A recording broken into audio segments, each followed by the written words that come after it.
الحمد لله وكفى وسلام على عباده الذين اصطفى أما بعد أعوذ بالله من الشيطان الرجيم بسم الله الرحمن الرحيم لقد من الله على المؤمنين إذ بعث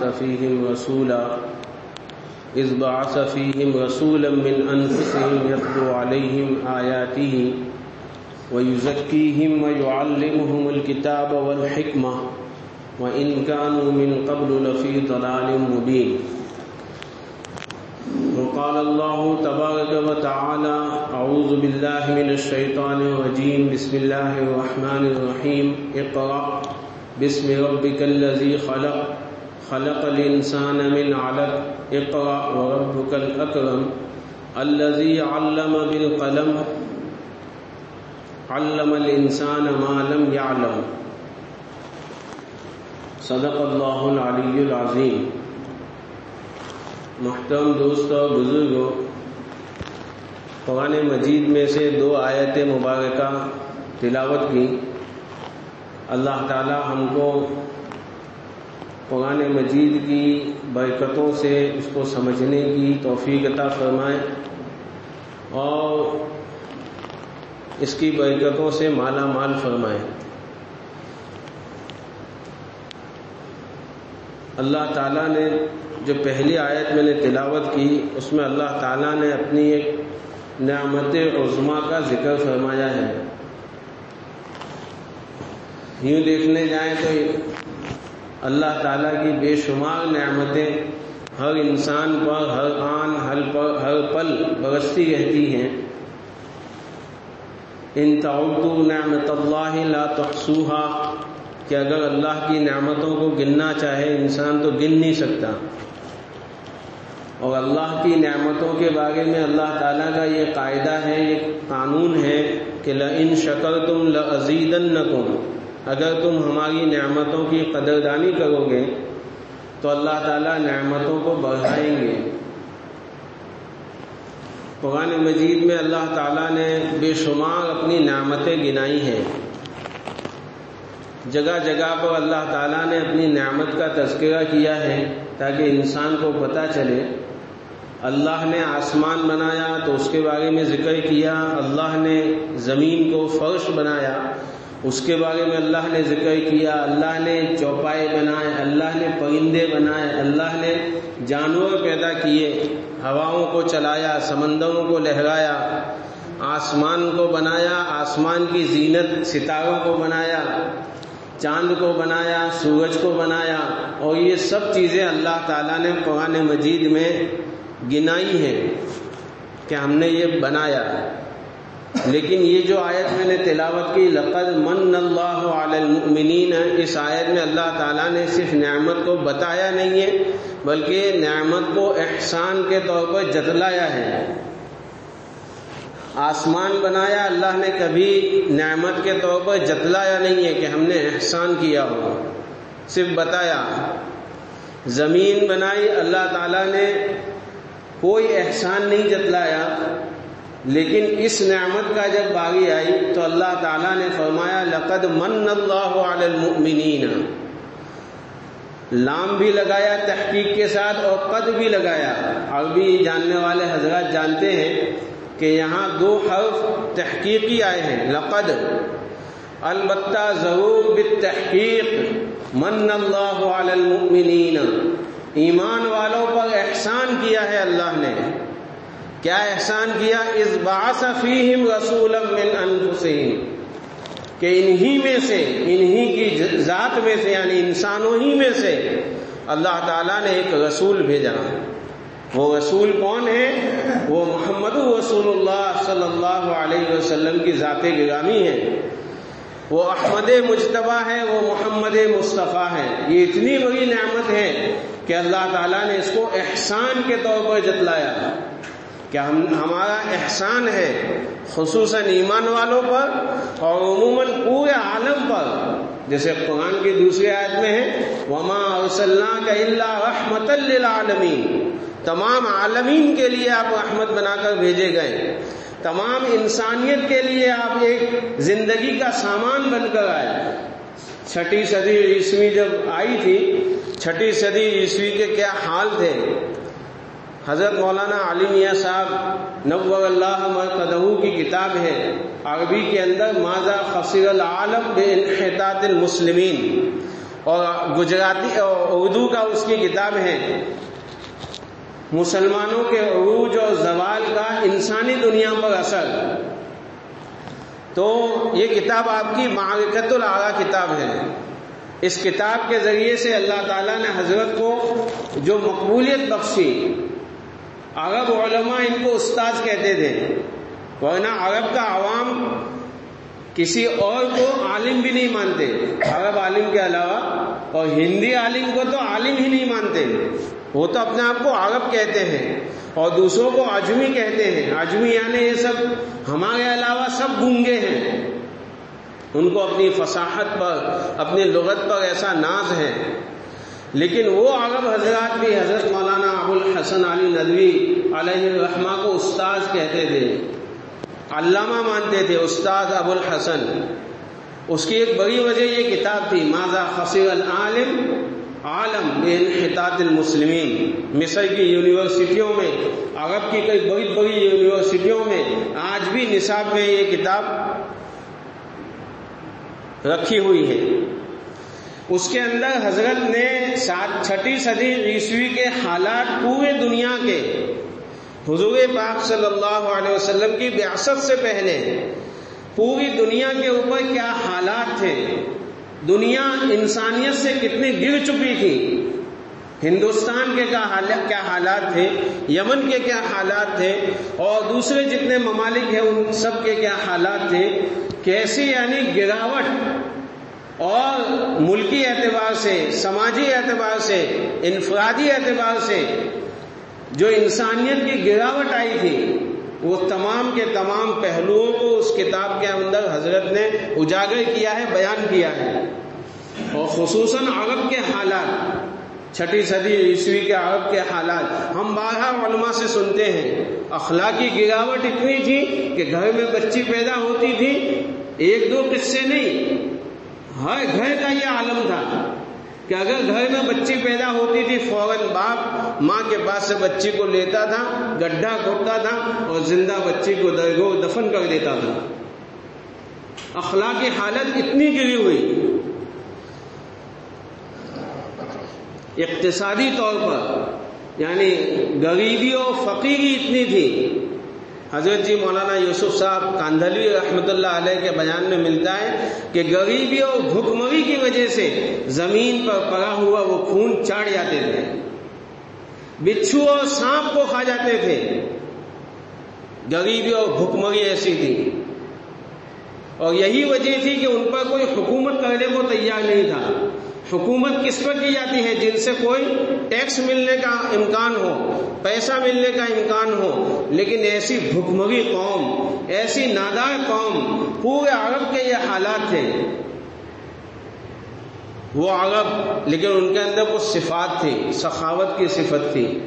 وہ جو آتا تھا لٹا دیتے تھے، شجاعت کی صفت تھی. بعض ایسی صفات تھی. یوں ہی تو نہیں تھا کہ اللہ تعالیٰ نے اپنے آخری پیغمبر کو وہیں پر نازل کیا. اللہ تعالیٰ نے جب یہ فیصلہ کیا، انسانیت بالکل مر چکی تھی. کچھ ایسے روشن ستارے تھے جو جگمگا رہے تھے، جن کے اندر کچھ انسانیت باقی تھی، جن کے اندر کوئی مذہب باقی تھا. وہ کسی گائے کے اندر جا کر عبادت میں مشغول تھے. دور دور تک انسانیت، اگر جانور سے زیادہ بدتر انسان بن چکا تھا. کوئی جانور اپنے بچے کو دفن نہیں کرتا. ہر طرف اندھیرا چھایا ہوا تھا. ایسے عالم میں اللہ تعالیٰ نے سیدہ آمنہ رضی اللہ تعالیٰ عنہا کے گھر ایک ہدایت کا چراغ، ہدایت کا سورج طلوع ہوا. پچھلے جمعہ میں جیسے بتایا تھا 12 ربیع الاول تو مشہور ہو گیا ہے.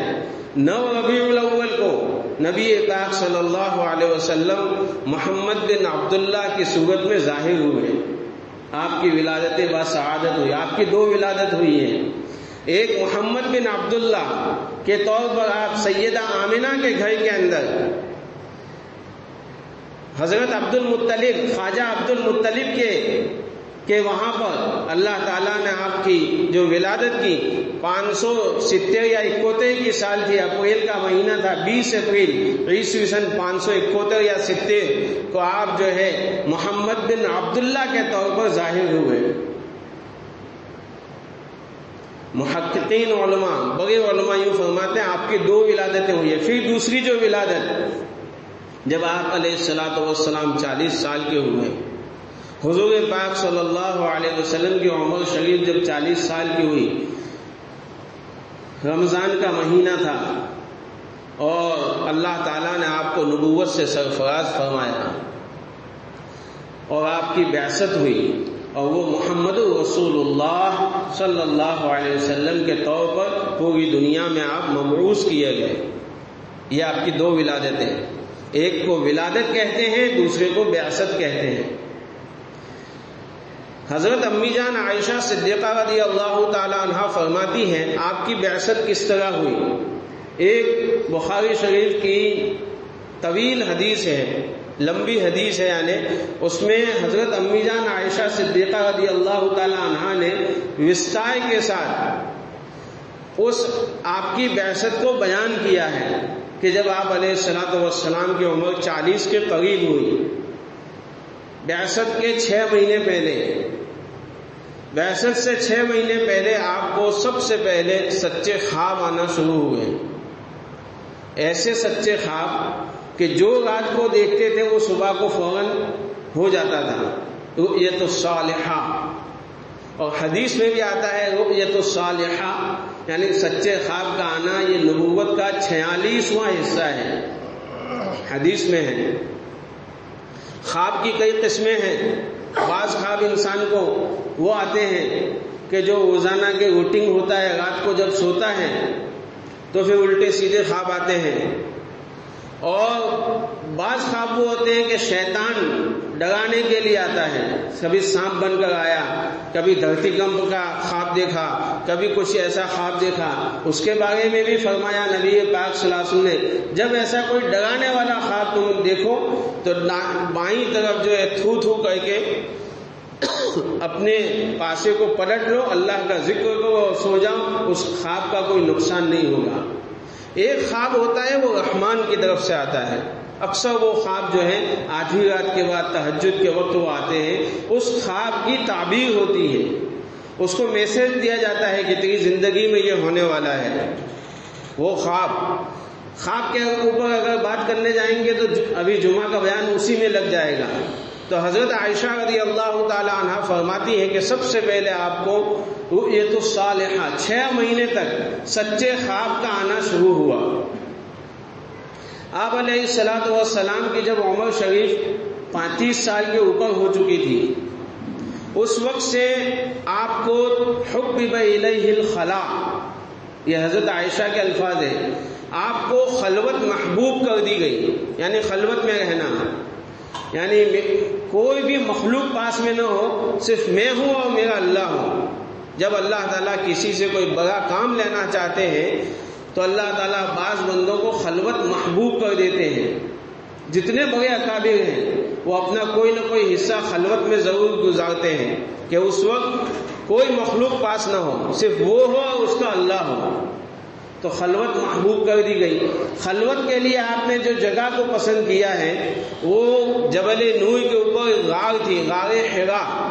غار حرا کے اندر آپ تشریف لے جاتے، حضرت امی جان حضرت خدیجہ رضی اللہ تعالی عنہا کے پاس سے ٹفن لے کے جاتے تھے، اور 30 دن 40 دن تک وہاں پر عبادت کرتے تھے۔ حضرت ابراہیم علیہ السلام کی دین اور شریعت کے مطابق جو عبادت تھی اس کے مطابق وہاں پر 40 دن تک وہاں پر رکتے تھے، عبادت کرتے تھے۔ تو یہ 2 کام نبوت سے پہلے، اور اکثر جو آپ جاتے تھے وہ رمضان کا پورا مہینہ وہیں پر گزارتے تھے غار حرا میں۔ غار حرا بیت اللہ شریف سے ایگزیکٹ 5 کلومیٹر پہ ہے۔ جبل نور جو ہے وہ 5 کلومیٹر پر ہے۔ غار حرا کو کیوں تجویز کیا؟ علماء نے لکھا ہے کہ غار حرا ہی وہ غار ہے کہ جہاں پر آپ بیٹھتے تھے عبادت کرنے کے لیے تو بالکل سامنے بیت اللہ شریف پر آپ کی نظر ہوتی تھی، گویا کہ بیت اللہ کو دیکھتے جاتے تھے اور اللہ کی عبادت میں مشغول رہتے تھے۔ ابھی نہیں دکھتا بیت اللہ وہاں سے، کیونکہ ابھی تو بڑی بڑی بلڈنگیں دکھائی دیتی ہیں، بیچ میں بلڈنگیں حائل ہو گئی ہیں، اس زمانے میں بلڈنگیں کوئی نہیں تھی، تو پورا بیت اللہ وہاں سے دکھتا تھا۔ حضور پاک صلی اللہ علیہ وسلم اسی طرح رمضان کے مہینے میں ایک مرتبہ، رمضان کا مہینہ تھا اور شب قدر کی رات تھی، عبادت میں مشغول تھے، اچانک ایسا حیرت انگیز واقعہ ہوا کہ ایک فرشتہ آپ کے سامنے آیا۔ وہ فرشتے کون تھے؟ حضرت جبرائیل علیہ السلام، دا میسنجر آف گاڈ، اللہ کے میسنجر۔ حضرت جبرائیل علیہ السلام تشریف لائے اور کوئی لوح ساتھ میں تھی، لوح یعنی تختی ہوگی یا ریشمی رومال کا کوئی ٹکڑا ہوگا، وہ لوح لے کر آئے تھے اور کہا کہ اس کو بتایا، اور حضور صلی اللہ علیہ وسلم، ایک دوسرا سوال یہ ہوتا ہے کس شکل میں آئے تھے، یہ بھی بتا دوں، اپنی اصلی شکل میں حضرت جبرائیل نہیں آئے تھے، تھوڑی انسانوں کی شکل تھی اور کچھ الگ شکل تھی، اور اتنے چھوٹے ہو کر آئے تھے کہ گائے کے اندر سما جائے، ورنہ حضرت جبرائیل تو جب ایک مرتبہ اصلی شکل میں آئے تھے 1600 ان کے پر ہیں، 1600 پر ہے، اگر ایک پر کھول دیں تو پورا مشرق اور مغرب ڈھک جائے، اتنا بڑا فرشتہ اللہ نے بنایا ہے۔ اس وقت صرف 2 پر کھولے تھے، 2 پر تھے، اور ایک عجیب شکل، نہ انسانوں کی تھی نہ فرشتوں کی تھی، عجیب شکل لے کر وہ لوح لے کر آئے تھے۔ جب کسی انسان کے سامنے ایسی ہو تو حضور پاک صلی اللہ علیہ وسلم بھی حیرت میں پڑ گئے، اور یوں کہا، لوح وہ لے کر آئے تھے کہ اس کو پڑھو، اس کے اوپر وہ اقرا بسم ربک کا جو میں نے تلاوت کی، سورہ اقرا کی شروع کی 5 آیتیں لکھی ہوئی تھی، اقرا بسم ربک الذی خلق، یہ اللہ کا کلام تھا۔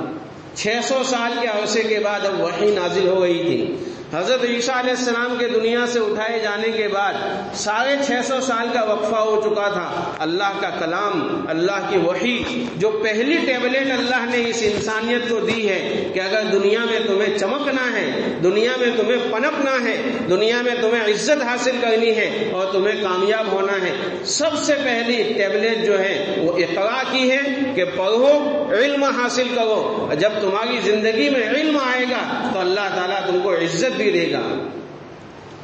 اقرأ بسم ربک الذی خلق، حضرت جبرائیل نے کہا حضور صلی اللہ علیہ وسلم کو پڑھو۔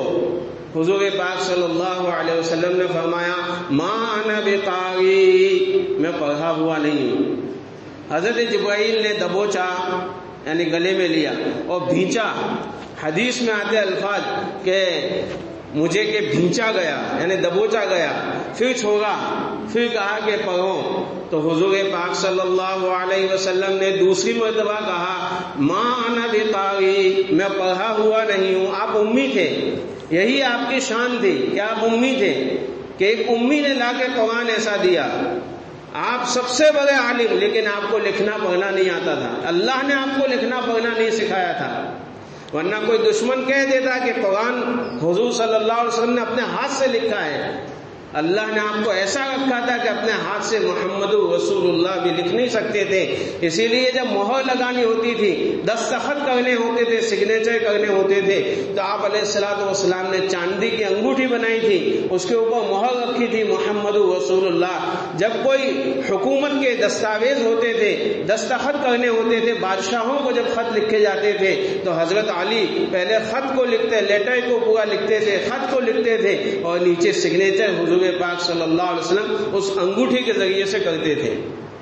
تو فرمایا ما انا بقاری، حضور پاک صلی اللہ علیہ وسلم نے دوسری مرتبہ فرمایا، اس نے پھر دبوچا، جبرائیل علیہ السلام نے دبوچا، پھر چھوڑا، تیسری مرتبہ کہا، آپ نے فرمایا ما انا بقاری، میں پڑھا ہوا نہیں ہوں۔ تیسری مرتبہ اس زور سے دبوچا، اللہ کے نبی علیہ السلام فرماتے لقد خشیت علی نفسی، ایسا لگتا تھا کہ میری جان نکل جائے گی، اس زور سے دبوچا۔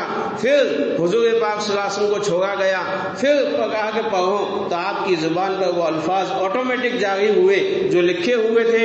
اقرأ بسم ربک الذی خلق خلق الانسان من علق اقرأ وربک الاکرم الذی علم بالقلم علم الانسان ما لم یعلم. یہ 5 آیتیں لے کر آپ علیہ الصلوۃ والسلام جب گھر تشریف لائے ہیں، آپ کا پورا جسم مبارک سردی سے دھوج رہا تھا، وہ کپ کپا گئے تھے کیونکہ جبرائیل نے دبوچا تھا.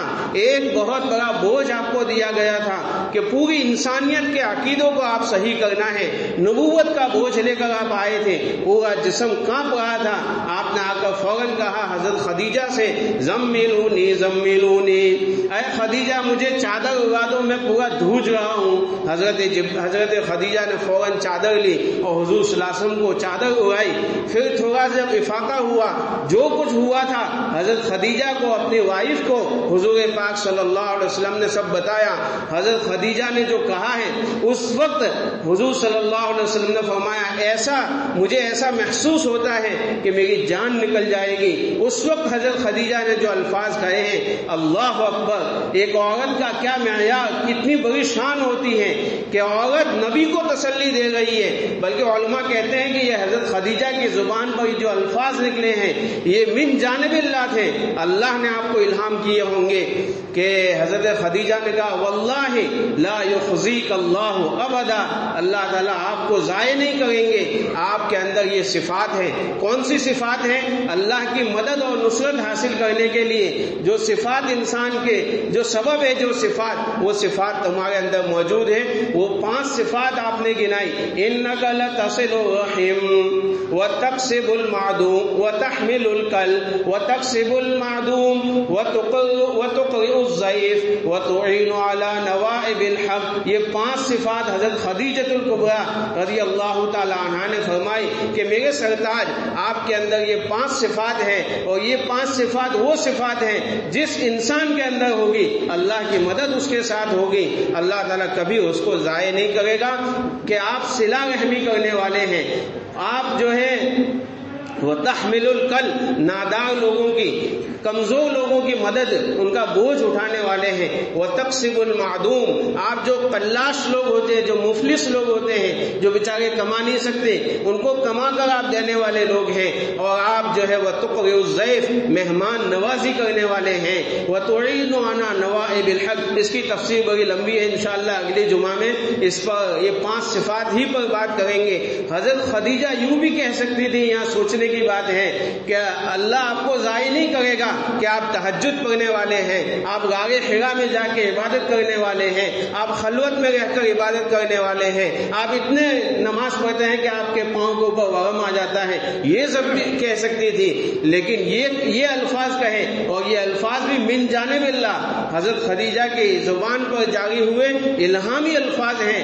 اللہ تعالیٰ نے الہام کیے تھے. اس سے پتہ چلتا ہے، شعراء حدیث نے، حضرات مفتیان کرام نے لکھا ہے کہ اللہ کی مدد حاصل سب سے زیادہ اگر کوئی سبب ہے اللہ کو اپنے ساتھ کرنے کا تو یہ 5 صفات ہیں. صلہ رحمی کرنا، غریبوں کی، اپاہجوں کی، غریبوں کی، یتیموں کی، اپاہجوں کی، قلاش لوگوں کی مدد کرنا اور یتیموں کی مدد کرنا اور دوسرے کے کام میں آنا، مہمان نوازی کرنا. یہ وہ صفات ہے کہ جن صفات کے ذریعے سے اللہ کی مدد اس بندے کے ساتھ ہو جاتی ہے. یہی صفات تھی حضرت خواجہ معین الدین چشتی رحمۃ اللہ علیہ کے اندر کہ حضرت خواجہ معین الدین چشتی رحمۃ اللہ علیہ جب ہندوستان آئے تو ایک اللہ تعالیٰ کی مدد ان کے ساتھ تھی. پورا کے پورا قافلہ جو ہے مسلمان ہو جاتا تھا، ان کے چہروں کو دیکھتے تھے اور لوگ مسلمان ہو جاتے تھے. اللہ تعالیٰ ہمیں یہ صفات اپنانے کی توفیق عطا فرمائے. وآخر دعوانا ان الحمد للہ رب العالمین. جو باقی بات رہی وہ انشاءاللہ اگلے جمعہ میں 5 صفات کے اوپر بات کریں گے. اب سنت پہلے اذان ہو چکی ہے.